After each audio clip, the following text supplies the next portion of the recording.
Bonjour, je suis professeur Robert Agostini, je suis gynécologue à l'hôpital La Conception, à l'assistance publique des hôpitaux de Marseille et je vais vous présenter la mise en place d'une filière endométriose dans la région PACA. Quelques diapositives sur la spécificité de l'endométriose et pour quelles raisons donc ce réseau doit s'adapter à cette spécificité, les recommandations des sociétés savantes et des autorités sanitaires et le projet que nous avons mis en place au sein de la région PACA. Ce qui est important lorsqu'on veut coordonner et que l'on veut créer une filière de soins, c'est comprendre un petit peu la pathologie qu'on va prendre en charge. Donc en ce qui concerne l'endométriose, il faut savoir que c'est une maladie qui est fréquente et qui touche une population très large, entre 15 et 50 ans. Donc d'emblée de jeu, les hypothèses de mettre en place des filières de soins sur le type centre de référence ne peuvent pas tenir la route puisque c'est loin d'être une maladie rare. Et après, en termes de prise en charge, étant donné qu'on est entre des patientes qui sont entre 15 et 50 ans, il est difficile de faire un ciblage de population. L'autre élément important dans l'endométriose, c'est qu'à l'heure actuelle, on n'a pas d'outils de dépistage parce que tous les outils qui ont été testés n'ont pas montré d'efficacité.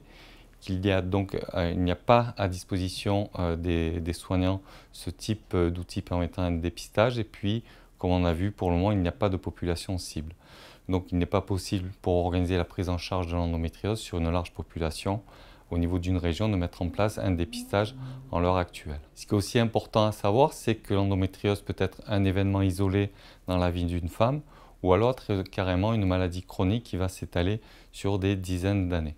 Donc là aussi, étant donné qu'on est devant des prises en charge totalement différentes, de par la durée dans le temps et de par les symptômes, comme on va le voir, il est difficile de réfléchir à partir d'une seule prise en charge, étant donné qu'elles vont être multiples et diverses. En ce qui concerne le diagnostic, la présentation clinique, bien entendu, et les deux éléments clés, c'est les troubles de la fertilité et la douleur.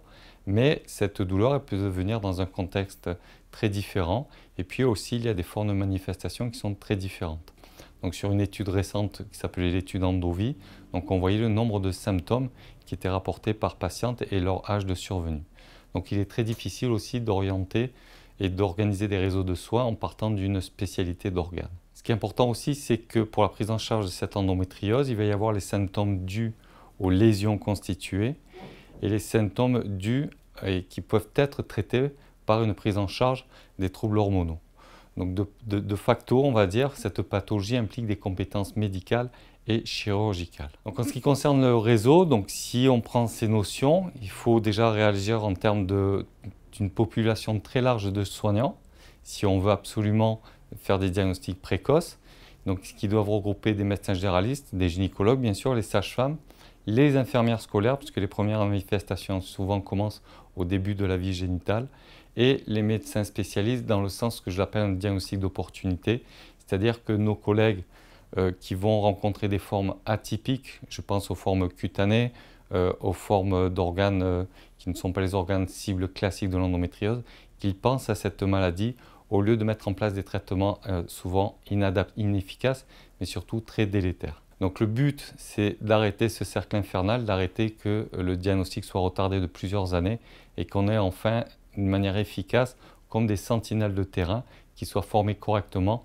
pour poser ou du moins suspecter ce diagnostic. À côté de ces sentinelles de terrain, il faut des réseaux de compétences, puisque l'endométriose va nécessiter souvent une prise en charge chirurgicale. Et ces compétences chirurgicales, là aussi, elles ne sont pas localisées, elles ne sont pas spécifiques à une seule spécialité, elles regroupent des compétences gynécologiques, urologiques et digestives, c'est les trois principales spécialités. De même, au niveau médical, la prise en charge de l'endométriose, elle nécessite les compétences de plusieurs spécialités, les gynécologues médicaux, les radiologues qui doivent être formés pour diagnostiquer cette pathologie, les gastro-entérologues pour faire le diagnostic de localisation et puis aussi de plus en plus mettre un diagnostic sur souvent des pathologies induites ou associées à l'endométriose, les troubles de la fertilité et enfin la prise en charge de la douleur parce que malheureusement, le gynécologue et les autres spécialistes sont souvent dépassés et cette douleur nécessite la mise en place de traitements spécifiques par des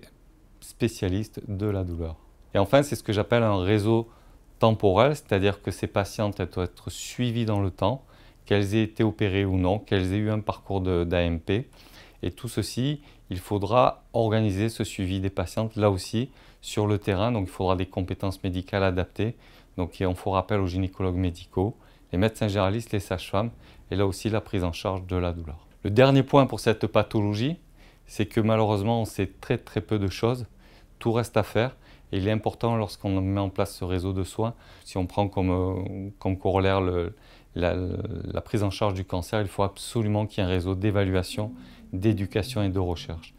L'évaluation, c'est la tenue de registre au niveau régional, des indicateurs de qualité de prise en charge. Et donc tout ça, ça sera mis en place par une association dont je vais vous parler, dont le but sera d'organiser ce réseau au niveau régional. C'est ce qu'on appelle l'éducation. Alors l'éducation au sens anglo-saxon du terme, c'est-à-dire faire de la pédagogie par rapport aux patientes, leur apprendre leurs symptômes, leur apprendre à gérer leur traitement. Les soignants, donc comme on l'a vu, tous les soignants doivent être formés, puisque soit ils vont être sentinelles, soit ils vont être les médecins de premier recours, soit ils seront au sein des structures qui nécessiteront des prises en charge un peu plus agressives. Et enfin, la recherche, il faudra structurer cette recherche, du moins au niveau régional. Donc à côté de cette réflexion que nous avons eue sur la région, donc il fallait adapter aussi les recommandations dans différentes sociétés de notre spécialité, donc le collège national des gynécologues obstétriciens français, ainsi que de la SCGP, la Société de chirurgie pelvienne française, et les recommandations et réflexions de l'HAS, ainsi que la DGOS. Alors on va passer régulièrement, mais ces trois réflexions sont à peu près similaires. Donc la synthèse de l'HAS était qu'il fallait des soignants pour détecter sur le terrain les patientes qui ont un diagnostic d'endométriose, et en différenciant celles qui auraient besoin de soins pouvant être réalisés par des soignants de première ligne, et les patientes qui auront besoin de soins qui nécessitent ce qu'on appelle des centres de compétences ou des centres recours. On va revoir les définitions. En ce qui concerne le CNGOF, donc, le Collège national des gynécologues obstétriciens français avait proposé ce fonctionnement, donc un type de centre expert avec différents centres de compétences. Donc c'est là un peu la notion de centre recours qu'on verra tout à l'heure de la DGOS, et un centre de référence qui coordonne tous ces centres de compétences. Le but du jeu, c'est que ces centres n'aient à traiter que les cas difficiles et n'aient pas comme principal objectif de s'occuper de toutes les patientes qui ont de l'endométriose, mais surtout garder leurs compétences pour les cas nécessitant des prises en charge spécifiques. La DGOS aussi avait cette approche. Alors au lieu de parler de centre de référence et de centre de compétences, il y avait cette notion de tête de pont et centre recours. Il y a quelques différences, mais la réflexion est la même. Ensuite, il fallait adapter cette réflexion et ces recommandations à la région PACA. La région PACA est assez particulière puisqu'il y a énormément de ressources médicales, ce qui est très bien pour notre région. Et aussi, il y a beaucoup de compétences, donc en ce que ce soit en termes ou en niveau d'expertise. Et ces compétences, elles se retrouvent aussi bien en secteur public que privé. Donc il fallait en priorité émettre un projet qui permettrait l'adhésion de tous, que ce soit des personnes qui travaillent en CHU, en centre hospitalier ou en clinique, et qui soient en activité publique ou privée. D'où cette notion de créer, en dehors des structures, une association qui permettrait de regrouper tous ces gens et d'adhérer à un projet commun. Donc la réflexion, c'est celle-ci, qui rejoint un petit peu toutes les recommandations des sociétés et des agences de santé. C'est, comme vous voyez sur la gauche, c'est d'avoir des sentinelles, ce que j'appelle des sentinelles de terrain, qui vont être des infirmières, des sages-femmes, des médecins généralistes et différentes associations qui vont permettre d'informer les patientes, et ce qui permettra de repérer ces patientes, de les informer et de les orienter. Donc les orienter vers les soignants de premier niveau, c'est juste à côté, donc ils seront représentés par les médecins généralistes, les sages-femmes, les gynécologues médicaux et les radiologues habitués à cette pathologie. Donc pour ces soignants de premier niveau, il y aura des soins primaires, donc des soins qui ne nécessiteraient pas de plateau technique très important, qui permettront un diagnostic précis et une prise en charge adaptée, ainsi qu'un suivi. L'étape d'après, donc, ce sont les centres recours, les centres de compétences. Donc c'est des patientes pour lesquelles les soins de premier niveau vont être insuffisants. Ça va être une prise en charge pour la fertilité, ça va être une prise en charge chirurgicale pour une endométriose sévère. À ce moment-là, il y a une notion que ce centre, on l'appelle centre recours ou centre de compétences. Ce qui vraiment est quelque chose d'exigé, c'est que tout comme la cancérologie aujourd'hui, chaque cas soit discuté en réunion de concertation pluridisciplinaire. Donc il comprendra des compétences chirurgicales, des compétences en médecins spécialisés de la fertilité, des radiologues, des personnes spécialisées de prise en charge de la douleur et bien d'autres soignants. Donc ça, c'est vraiment une clé de voûte et c'est un élément essentiel si on veut définir un centre recours, puisque l'endométriose est une pathologie tellement complexe qu'il n'est pas question aujourd'hui qu'un centre spécialisé soit défini par un seul intervenant. Donc ça sera vraiment un élément clé qui définira ces centres de traitement de l'endométriose pour un second niveau. Et ensuite, en dernier élément, c'est ce qu'on appelle le centre d'excellence ou la tête de pont, alors qui probablement sera déjà un centre recours. Il se différenciera du précédent, non pas par la qualité des soins, mais par le fait qu'il mettra en place des procédures, des protocoles de recherche nécessitant des moyens importants. Il sera responsable de l'organisation entre les sentinelles, les soignants de premier niveau et les centres recours. Et il permettra l'enseignement et de coordonner l'enseignement de tous les intervenants. Donc EndoSud, qui est cette association, aura pour objectif de former les sentinelles, de faire ce qu'on appelle un mappage ou un maillage de la région PACA pour savoir où sont situés l'ensemble de ces sentinelles et les mettre en relation entre eux. Le deuxième élément, c'est pareil au niveau des soignants de premier niveau, c'est savoir qui fait quoi dans la région ou dans quel endroit on peut compter sur quels soignants et surtout les former. Les centres recours, EndoSud sera particulièrement vigilant et aidera les centres recours à la mise en place de RCP et améliorera cette réunion de concertation pluridisciplinaire et aussi permettra aux soignants qui interviennent d'avoir ce qu'on appelle une formation continue.